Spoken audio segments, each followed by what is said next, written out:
Bibitawan na kita kahit alam ko na hindi ko kaya. Kesa pabayaan kong isa't isa ay ating dinadaya.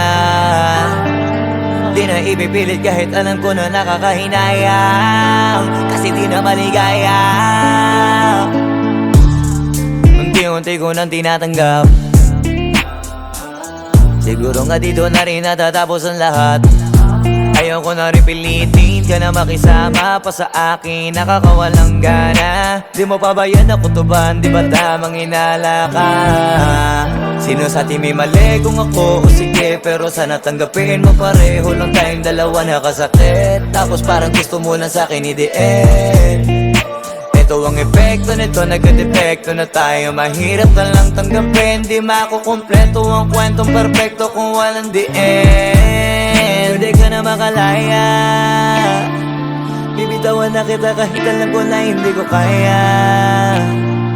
Kesa pabayaan kung isa't isa ay ating dinadaya. Di na ipipilit kahit alam ko na nakakahinaya, kasi di na maligaya. Pwede ka na makalaya, bibitawan na kita kahit alam ko na hindi ko kaya. Kesa pabayaan kung isa't isa ay ating dinadaya. Di na ipipilit kahit alam ko na nakakahinaya, kasi di na maligaya. Shucks, unti-unti ko nang tinatanggap.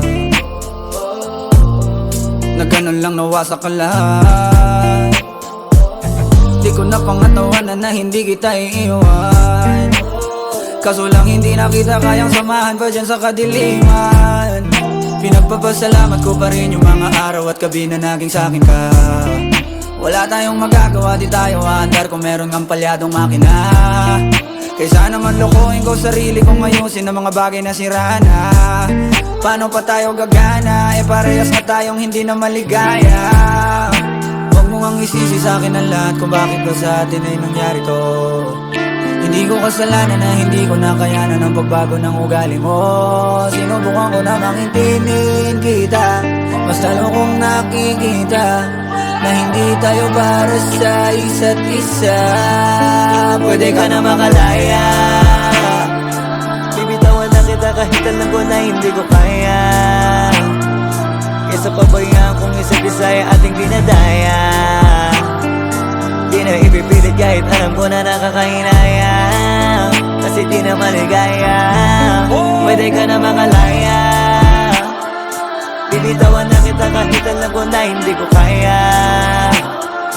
Kesa pabayaan kung isa't isa ay ating dinadaya.